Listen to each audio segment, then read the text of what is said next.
is going on, Dolphins? It is your boy Dillon, and I am back with you again. This is going to be my official recap video for the Dolphins-Bears game.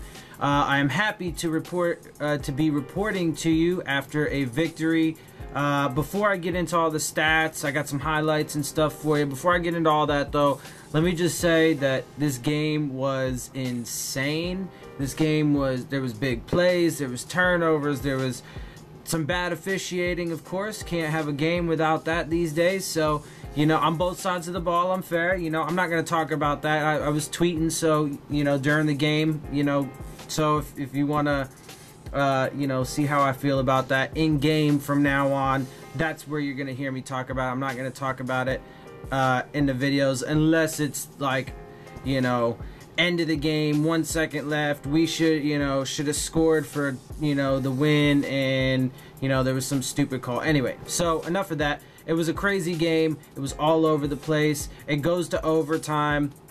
We end up coming away with the W, and that puts us at 4-2. We are atop the division right now. New England plays tonight against the Kansas City Chiefs, and if the Chiefs can manage to beat them, which is a good possibility, then we retain first place in the division. The Bills lost today, which I believe puts them at 2-4. The Jets won, which I believe puts them now at 3-3. So the Bills are last, the Jets are in third place. The Patriots are currently 3-2. If they lose to the Chiefs today, then tonight, which I'm definitely watching that game, and I may even do a quick video afterwards if they lose, just so I can scream and holler about it and, you know, whatever. Anyway, but that's huge because then that puts us, you know, atop the division going forward, and, you know, there's lots of good things. So, also, I want to say that in this game, obviously, Tannehill ended up sitting out. That was like a last-minute decision. They tried to see, you know, I guess he worked in practice on Wednesday and Thursday. His right shoulder was feeling sore, not feeling so good. Today they warmed him up and decided he wasn't going to play. Brock Osweiler came in. He had a tremendous game. He definitely did, without question. And look, I mean, you know, I haven't personally been a huge fan, but he definitely did good things. I mean, he did kind of, you know, what Matt Moore has done for us. He's come in, you know, when he had to, and he made plays. He did what he had to do. He wasn't perfect, of course, but he did what he had to do. We had a good run game. Everything was going pretty well. Defense was playing, you know, pretty good. But you know, they did let up some big plays, and our secondary definitely needs McCain back out there. But we are getting healthier. You know, hopefully Wake and McCain should be back soon. You know, pretty much everybody else is healthy. Obviously, Tunsil came back. The offensive line did great this game. So, you know, and real quick, just, you know, to be clear, guys, Tannehill's going to be the quarterback when he gets healthy. Osweiler had a great game, and if he is needed again in the future, I hope he can continue to have that success and help us out. But Tannehill's going to be the guy, and you want him to be, because he definitely does have better arm strength than Osweiler, which has, you know, been evidenced in the season. If anything, Tannehill's overthrown, you know, a couple deep shots, and you know, in this game, Osweiler underthrew one to Parker that was intercepted. Parker definitely should have done more to, you know, whatever. It's looking, unfortunately, more and more like Parker's probably not going to be here long term, but that's another story for another day. But Tannehill's going to be out there, and he's better with his legs, too, than Osweiler is. So we definitely want Tannehill to be the starter when he's healthy. And it's like I said, it just comes down to the offensive line. If the offensive line, because we got the backs, the tight ends are doing some work, you know, and they're getting all healthy again. A.J. Derby, you know, is back up in the mix and stuff like that. Nick O'Leary did some good things for us this game, right? He scored a touchdown, in fact. So, you know, and the receivers are doing some good things. So, like I said, it all came down to the trenches, and that's what happened. That's where we won it. You know, Khalil Mack was non-existent throughout this game. That was beautiful. So that's what I'm saying. You know, this team can be good. This offense can be really good if the offensive line has success and if they, you know, can be a good cohesive unit that doesn't allow pressures, that opens up run lanes, so on and so forth. And I think that they can and will be that. So, you know, I mean, I know there's going to be Dolphins out there that are like, oh, see, Brock Osweiler, blah, blah, blah, blah. Even though, you know, just temper that. He had a great game, thankfully. Good, you know. I mean, great, you know. So it is what it is. We won the game, and, you know, let's be happy about that. But Tannehill is going to be in when he's healthy, and he should be in when he's healthy. All right, so let's go ahead and get into this game. Let's get into some stats, statistics. Let's get to some of these highlights. Let's get to some happiness, some joy, a Dolphins victory. All right, so obviously it went into overtime. We end up winning 31-28. And I mean, this game was just intense. It was riveting. It was all over the place. So let's get into some of these statistics here. Total yards, we were at 541. We had 541 total yards. Definitely was the best game that we've had, thus far. But again, I don't want people to think, you know, that I think it's more of a coincidence that Osweiler was in for it and we had that kind of success, because our run game was doing great. Our receivers, you know, Albert Wilson, I'll get to that in a minute, but he had 155 yards, 2 touchdowns, right? So, you know, showing his speed. So, I mean, again, and I'll say it just one more time, it's the offensive line. And that's the big thing. So, they had 467 total yards. Passing yards, we had 380. They had 303. Rushing yards, we had 161. They had 164. Yards per play, we were 7.2. They were 7.3. And if you notice, the game was pretty even throughout the whole thing. And that is, you know, I had a feeling it was going to be close. I was off a little bit on the score. You know, they got a little higher than I thought, but I knew it was going to be close. I predicted, I think, a 4-point spread. It was a 3-point spread. And if you look at all these statistics, I mean, it's all really close. We lost a fumble. They lost 2. We lost 2 interceptions. They lost 1. Or through, whatever. We were 47% on third downs. They were 66. We had the ball for 36 minutes, 35 seconds. They had it for 33-25. We had 7 penalties. They had 6. And just real quick, once more, there was bad calls on both sides. Calls that they shouldn't have called, and then there were calls that they should have called. So, again, like I said, I mean, these days, you can't have a game without some bad officiating. So, but it wasn't rampant and it wasn't out of control, and you know, both sides were able to overcome some of that, you know, that crap calling. Anyway, getting into the passing statistics, Brock Osweiler did have a tremendous day. He was 28 for 44, or out of 44 for 71%, 380 yards, 3 touchdowns, 2 interceptions with a 94.9 passer rating. Mitchell Trubisky was 22 of 31 for 316 yards, 3 touchdowns, 1 interception, 122.5 passer rating. Rushing statistics, Frank Gore led the way for us with 15 rushes for 101 yards, 6.7 average. Kenyon Drake had 13 for 57 yards and a 4.4 average. For them, Jordan Howard led the way with 14 rushes for 69 yards and a 4.9 average. Mitchell Trubisky had 8 rushes for 47 yards and a 5.9 average. And see, that's the thing. That's what I'm saying. Tannehill has shown he can do stuff like that. Osweiler, he's not that so much. So he does add that element that Osweiler doesn't have. So that's what I'm saying. Keeping it all into perspective and, you know, whatever. And then Tariq Cohen had 5 rushes for 31 yards, a touchdown, and a 6.2 average. Getting into receiving statistics. Let's see. First, like I said, Albert Wilson led the way. He had 6 catches on 9 targets, 155 yards, and 2 touchdowns. And here, I'll show you the first one. You know, it was just a, you know, prime example of him getting the ball in space, taking it, making defenders miss, and taking it to the house. So enjoy that. Another receiver screen. Wilson puts 3 again. Wilson to the house. Touchdown, Miami. Here, I'm going to show you another one, his other highlight, his other touchdown. It was the same thing. He was just, you know, blazing, kicking it into hyperdrive, making guys miss, and just took it to the house again. I mean, this dude is, you know, continues to showcase his abilities, so enjoy the clip. Here's 1st and 10. Osweiler throws complete. That's Albert Wilson. Albert Wilson's loose again. Albert Wilson down the sideline. Albert Wilson has scored again. What a... And then after that, Danny Amendola was 8 for 11, 59 yards. And then Nick O'Leary was 4 for 4 for 49 yards, a touchdown. And here's his touchdown catch, his touchdown reception. Coach Gase told us we've got to score in the red zone. Here's Osweiler. Swings it out. Touchdown, Dolphins. And then Kenny Stills was 1 for 2, 35 yards. He had 2 notable plays. The first one I'll show you here was a 2-point conversion, successful 2-point conversion in the back of the end zone.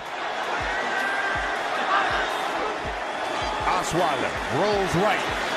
Receiver falls, throws back in the end zone. Caught. Kenny Stills. And then he had this, I don't know what you want to call it, immaculate reception, whatever. It was just, he had good focus. He stuck with the play. Brock Osweiler bounces, you know, breaks it out, to the right side. You know, he was under pressure. He gets out. He goes to throw it to Grant. It bounces off of his or the defender's hands and right into Kenny Stills' arms. It was a ricochet, but it was nice. It was helping us keep things going, keeping it tight there into the 4th quarter. Seconds on the play clock. Snaps it with 1. Osweiler chased. Throws on the run. Caught. And then Jakeem Grant was 3 for 4 for 32 yards. Kenyon Drake was 4 for 6 for 21 yards. For them, Taylor Gabriel led the way, 5 for 5, 110 yards. Tariq Cohen, 7 of 9 for 90. Allen Robinson, 5 for 6, 64 yards and a touchdown. Anthony Miller, 1 for 4, 29 yards, a touchdown. Trey Burton, 4 for 4, 23 yards and a touchdown. And see, that's what I'm saying. I mean, we definitely need McCain back out there, man. We're doing all right, but we are surrendering too many yards and, you know, touchdowns and big plays through the air and stuff like that. Getting McCain back out there. You know, and Minkah had some you know, rookie mistakes, some things that he needs to clean up, but that's all right. You know, it's expected. So getting into it a little further, there were some fumbles in the game. We had one. Drake had a fumble. He lost it. It was on the goal line. Jordan Howard also had one. That was a goal line loss. We recovered that, so he fumbled and lost it, and Tariq Cohen also fumbled and lost one later on in the game as well, around midfield. Alright, so getting into some more defensive statistics. For us, Kiko Alonso led the way. He was had 9 solo, 2 assists, 1 forced fumble, 1 fumble recovery. Raekwon McMillan, 5 solo, 1 assist. Rashad Jones, 4 solo, 1 assist, 1 pass defense. Torrey McTyer, 4 solo tackles. And he actually ended up getting pulled from the game, and Tankersley got put in there because he was surrendering, you know, some long passes to Taylor Gabriel. Jonathan Woodard came up next with 3 solo, 1 sack, 1 tackle for loss. He actually came out of the game because he got a concussion, so hopefully he'll be cleared and back in soon. He, you know, hopefully he won't miss too much time. Hopefully he'll be back, but hopefully Wake comes back soon too as well. So, but we are getting healthier, and that's good. We need to, and I think we can go on a run. We can, you know, beat some of these upcoming teams and keep our lead in the division. Let's see. And then Xavier Howard had 3 solo, 1 tackle for loss, 1 fumble recovery, excuse me. Devon Godshaw had 3 solo tackles. Robert Quinn had 2 solo, 2 assists with 1 forced fumble. TJ McDonald had 2 solo, 1 assist, 1 interception, 1 pass defense. And here is his interception. Enjoy that. Red zone. Now 1st and goal from the 13. Trubisky over the middle. In traffic. Intercepted. TJ McDonald. And Minkah Fitzpatrick had 2 solo, 1 assist, 1 pass defense. Andre Branch had 1 solo, 2 assists, 1 tackle for loss. And Vincent Taylor had 1 solo, 1 assisted, 1 sack, 1 tackle for loss. Getting into the statistics for them, Adrian Amos led the way. He was 7 solo, 2 assists with 1 pass defense. Kyle Fuller had 6 solo, 1 assist, 2 interceptions for 35 yards and 2 passes defense. Bryce Callahan had 6 solo, 1 assist, 1 tackle for loss. Excuse me. Roquan Smith had 6 solo, 7 assists. Eddie Jackson had 5 solo, 1 assist. Akeem Hicks had 4 solo, 3 assists, 1 forced fumble. Danny Trevathan had 3 solo, 5 assists, 1 sack, 1 forced fumble. Leonard Floyd had 3 solo, 1 assist. Eddie Goldman had 1 solo, 1 assist, 1 forced fumble, fumble recovery. Khalil Mack, the only reason why I put him on here is to show he had, how little of an impact he had. He did have an ankle injury somewhere in the game. They taped it up. He wasn't really himself, but that's great because the game could have gotten, out of hand, and it could have been crazy, and it was a good fight the whole way. So, but they did, really good at scheming things up, making sure that he wasn't a huge factor. He only had 1 solo tackle and 1 assisted tackle, and that's it. And then Roy Robertson Harris had a pass defense to kick in there. Okay, so into the kicking game, I'll start with them. Cody Parkey was 0 for 1 on field goals, which you'll see here, his missed field goal in overtime that gave us our opportunity. For the win, and it's wide right. And then, of course, he was 4 for 4, though, on his extra points. And then for us, Jason Sanders was 3 for 3 on field goals, including this one here, his game winner. The snap, the kick for the win. It's good. Dolphins win it in overtime.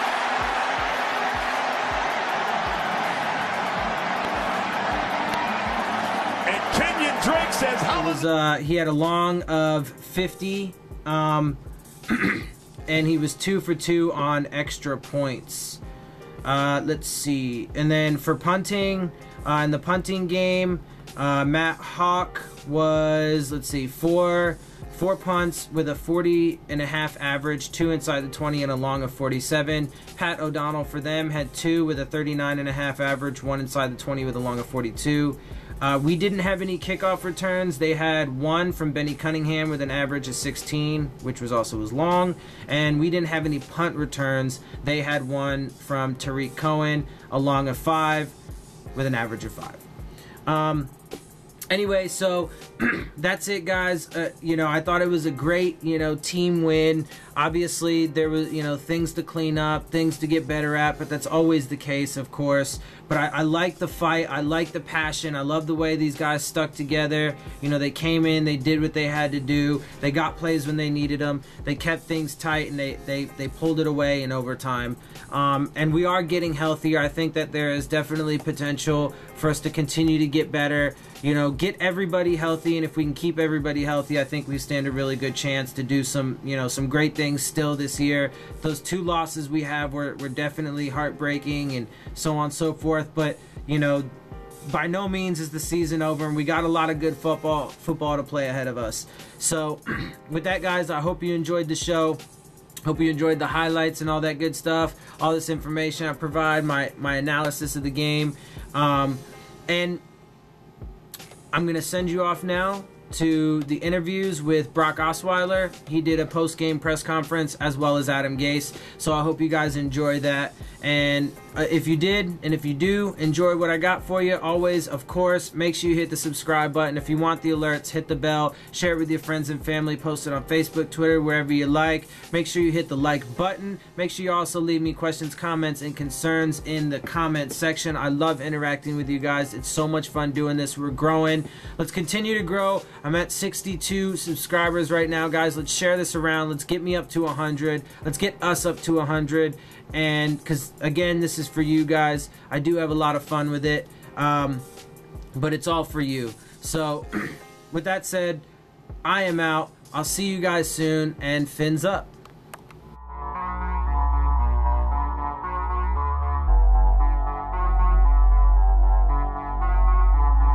What was your reaction when you found out? I was excited. Very excited for this opportunity. A lot of hard work goes in during the off seasons, during training camp, to get to this point, to get an opportunity to be able to play and to be able to start. And so my whole mentality was make the most of this opportunity, do whatever it takes to help your team get a win, and have fun with it. And that's really what happened today. What's the process like, knowing that you were told that you were going to play on such short notice? Process doesn't change. Every week, whether I'm the starter, backup, third string, you name it, I prepare the same way. I've done that my whole career because you never know what's going to happen, and you never know when you're going to be in. And at the end of the day, an entire organization is counting on you. They're counting on you to be prepared, to know the game plan, to understand what we're trying to accomplish. And fortunately for us players, we have such great coaches that put us in position to be successful. And so if you study and you do your part as a player, you're going to have success. So the last time that you got game action was back in the preseason. How long did it take you to feel comfortable, to feel like you could do a game? I felt comfortable from the first play. I really did. I think there comes a certain point, when you've played enough games and you've prepared mentally the correct way, that you're not going to have any jitters, and you're going to be ready to go from the first play. Well, pretty bizarre game for you to get in your first work with this football team in a regular season game.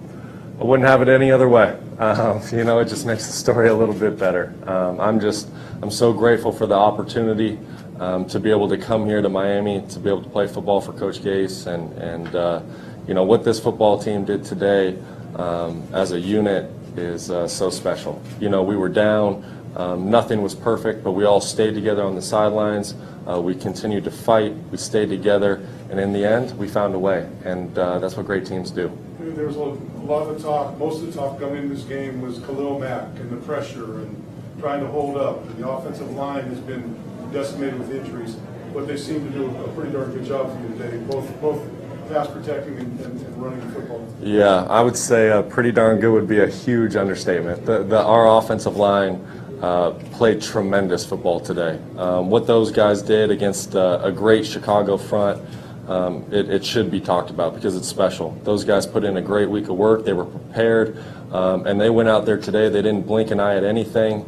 We had great communication all game long. We were playing in no huddle, which isn't easy to do in this system because there's so much verbiage, there's so many checks, audibles, and our offensive line did a tremendous job. And those guys are the real story because without them, we don't play the way we did today.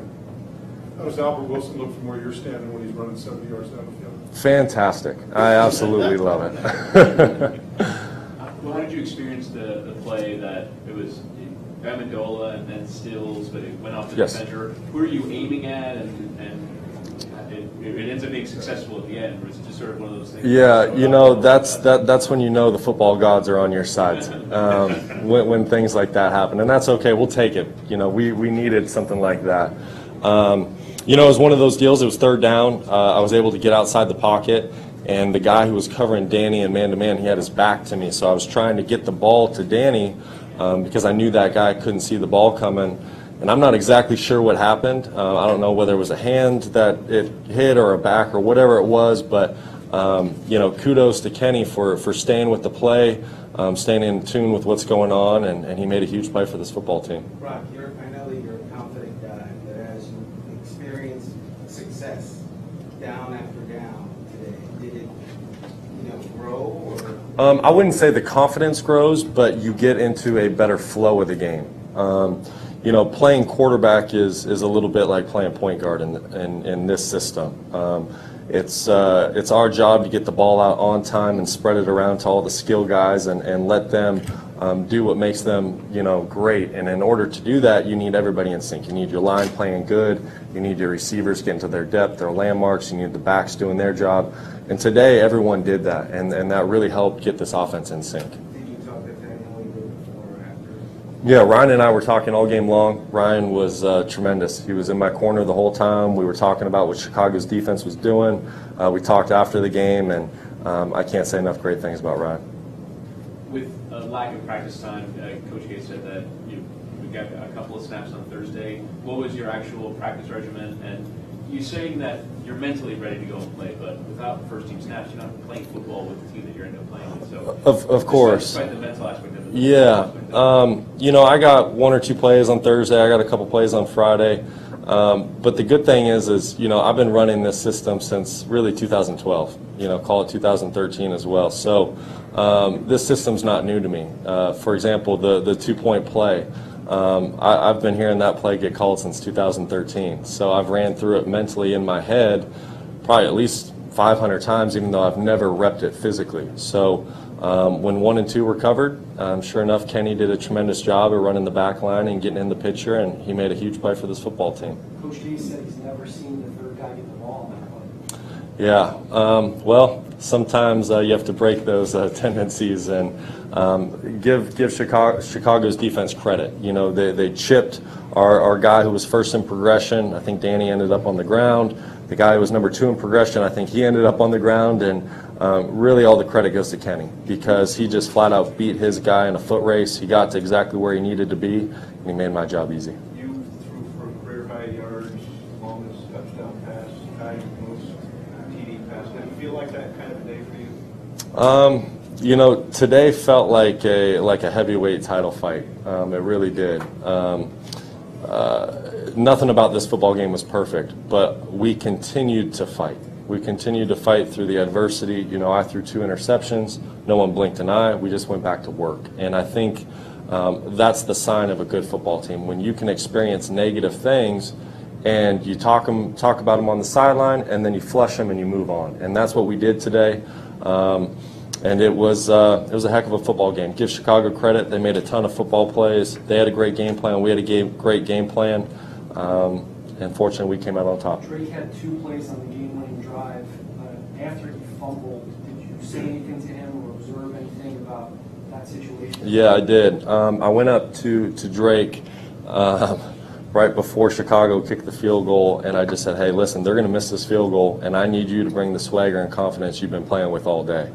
And he looked me in the eye and he said, okay. And sure enough, he's the guy who made the big play to get us into field goal range. So if that doesn't talk about working through adversity and mental toughness, I don't know what is. But that's an example of mental toughness at its finest. So Ryan's status is uncertain going forward. Will you do this again if you have to?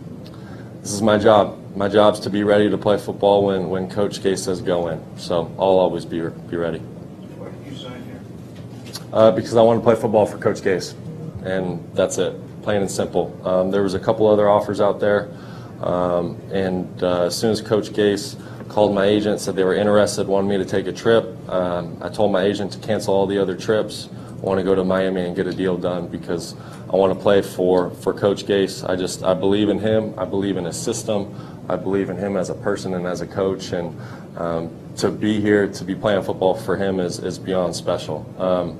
In fact, I got a little emotional driving to the stadium this morning, just thinking about this opportunity today to be out there with him, calling plays, and playing football. So it was a lot of fun.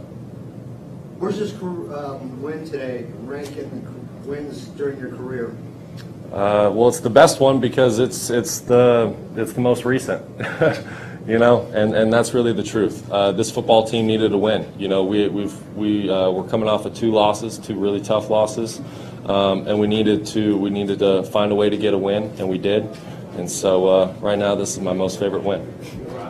So when you're getting emotional driving your thinking?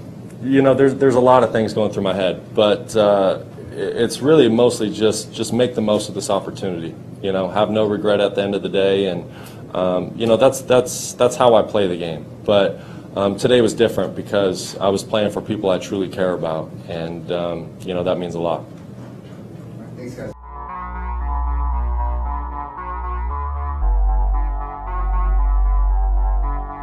And those guys were hitting, and I know there was a few times where I saw both those guys really fly through there and make contact with the linebackers and just run through arm tackles. And you know, whether we blocked them or not, those guys were doing a good job of getting north. Defensively, gave up some big plays in the second half, but for the first half, just stingy and play at the goal line for a stop, a fumble recovery down in the red zone. This really came up with big plays when they needed to for you all day long. Yeah, I know. That being said, how you resolve the big plays that really hurt you. Well, I mean, we're getting healthy, you know, which is nice. It's the right time, and you know, that's going to help us. I think, you know, we got some young players that are learning, and learning the hard way. And I know those guys aren't satisfied with kind of really probably the results as far as the yardage goes, but their job is to figure out a way to help us win, and they came up with the big plays when we needed them. Is the Tannehill injury long-term or just this week? I do not know. I do not know. I don't know. I know today he couldn't go. It'll just take a day to day. That's what we're going to do. And we just talk about just big picture, just a really gutty effort by your team today. The kind of win that can really, after the 2 losses, it can really just get the momentum back and really catapult your team to get back on the right track. Just overall finding a way to win this game today. Yeah, I mean, that's what these guys do. That's why they're here. I like this locker room. I like the way these guys keep fighting. We like playing at home. I know that. We like it hot. Other team wears down eventually, and we just keep fighting. You gave Kenyon Drake the ball straight after he fumbled on the first play of that ensuing series. Is that something you intentionally did to keep him in the game? I don't think about it. Once we start the series, it's over. Move on to the next one. Coach Frank Gore, over 100 yards, and it seemed like every time you needed something big, you give him the ball, and he found a way to get it done. He could put you in 2nd and 4, 2nd and 5. I was hoping he was going to get on that one. I was just looking for. I think we needed about 1.5 yards. So, but he ran hard, man. He gave everything he had. That's why he's going to be a guy that's. He's one of the greatest backs ever. I mean, the guy's unbelievable, and to do it at his age and to come out here, get 100 yards and grind through that heat, and that guy's a warrior. What's the best thing Osweiler did from your perspective? Made big plays when we needed him to. His 3rd down was good, and a couple of those plays, the 2-point conversion was. We've never thrown that ball to that guy. Mac did a great job. He blew up the whole play, and then Brock stayed on the move and threw a great ball. Kenny did a great job coming out of his break and catching a really tough ball. Albert Wilson did a couple of giant plays from relatively simple circumstances. Is that just his dynamism personified? Yeah, it's probably better that he's like the 4th progression, and then we get to him, and then that happens. So, I mean, we're always trying to find ways to get the ball in his hands, and Jakeem, whether it's short or intermediate, because those guys get unbelievable when it comes to getting in the open field. If they have a little bit of room, they're so fast that they just split the defenders and they're gone. I think O'Leary got a ton of run today. Is that just him doing everything? And then I think he does a good job, as with just both run pass and pass protection and kind of what our game plan was. The tight end was not going to be involved as much, and Mike knew that going into the game, and we probably felt we were going to do a little more 2 tight end personnel, but it didn't go that way. So we kept those other guys on the field, and Nick we're able to do a lot of things with him in there. And were there 1 or 2 things about your defense today that impressed you the most? Yeah, they just kept bouncing back. I mean, whether it was good or bad, they kept fighting. The entire 70 minutes now. So. After most Chicago games, people were talking about Khalil Mack. What did you guys do? You had 2 tackles. I don't know. Had about 4 guys blocking him. When the team fell behind 21-10, what was going through your mind relative to some ideas to get the offense going and to get back? Just call plays. It's hard to. You can't think like that, because then you're gonna press, and you just worry about that series. How do you get the first down and then let those guys go play? So there was a report that the Tannehill injury is a sprained AC joint. You were told that's not it. What is it? I don't know. I think there's some kind of like HIPAA law or something like that. They can't talk about. I don't know. I don't sit there and ask him all these questions, and I just know the guy couldn't go today. All right, go ask him. I'm tired of answering this question about this guy. I got it, but you know what? I'm over it. Me and him, we know that he's not right now. Okay, the details of it, we'll keep that to us. You guys don't need to know that. Coach, the tight end seemed to be more involved in the game today. Was that part of the game plan, and is that something that we're going to see more of? I mean, it was just more almost like checkdowns. We were worried about the edge guys. So it just, everybody was dropping out of there, and that's why they were so, Nick was wide open because DBs were so deep. Alright guys, I hope you enjoyed the interviews. I hope you enjoyed the show. And as always, if you did, please hit the subscribe button, share it with your friends, post on Facebook, whatever, hit the like button, and definitely leave me some comments, questions, concerns, anything you'd like to see or hear in the videos, stuff like that. So definitely let me know, and of course the most important thing is subscribe. So with that said, I'll see you guys soon, and fins up.